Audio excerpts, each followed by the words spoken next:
A Minnesota couple are alleging that they were targets of Biden supporters who allegedly spray painted pro-Biden graffiti on their garage because they have pro-Trump flags and signs in front of their yard.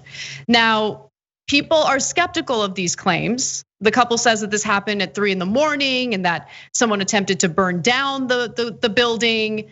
But if you look at the graffiti, you can kind of understand why people are skeptical, because it, first of all, looks like a joke. It just doesn't look real. But secondly, Biden and Antifa don't go hand in hand, guys. Antifa, not big fans of Biden and vice versa. So it just seems super sketchy. The fact that there was some fire damage to the building, honestly, if I had to bet, and obviously I'm guessing here, there should be an investigation because I think there might be some actual insurance fraud taking place. Just saying, but this is just ridiculous. Well, mainly it's hilarious. I love the A with a circle. That's not the anarchist sign. And I'm pretty sure anarchists would know their own sign, unless they're doing some anarchy and was like, you know what? Not gonna follow any of the rules, including what the sign actually is. No rules, man. And the idea that Antifa or anarchists would be for Biden 2020 is hilarious. I don't know how they're gonna vote, but they're not gonna spray paint Biden 2020 next to an anarchy sign. You're so hilarious, guys. So I don't know who did that, but it definitely wasn't anyone on the left wing. Definitely. The most likely culprit, of course, is the people trying to get attention. Like, oh, I'm a right winger and I'm a victim. Somebody said happy holidays to me. Starbucks gave me the wrong coffee cup. And now look at Antifa doing Biden 2020 signs on my lawn. You know what? They also say they're voting for Joe Manchin. Yeah, likely. And I like how they did like a smorgasbord of different left-wing initials and signs. Biden 2020, A in a circle, BLM. What else should I put in there? TYT.com. No, I mean George Soros. Like that's the only thing that's missing, right? Like George Soros. What else? Funded by whatever other crazy conspiracy theory they have. Right, asterisks. Funded by George Soros.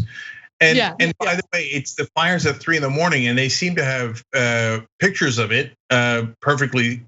I don't want to say staged. The investigators will have to find that out. But they're like, oh, look at this. We happened to catch it just in time in the middle of the night. I cannot believe those BML, I mean BLM or A or anarchy or whatever people did it, funded by Soros. Go, hey guys, whoever wrote, and by the way, the graffiti on that is horrible. No self-respecting left winger would ever do graffiti like that. Okay, definitely not done by a street artist or an artist of any sort. But I love the idea of them going to the middle of an Antifa protest, be like, Biden 2020, right, guys? Right? Oh, K-Hive, K-Hive. God, they don't know anything about the left wing. They don't know anything. This is the most obvious hatchet job I've ever seen. And by the way, though, most of the media covering it totally with a straight face. Arson, left wing, vandalism, etc. Oh, come on, guys, get a clue.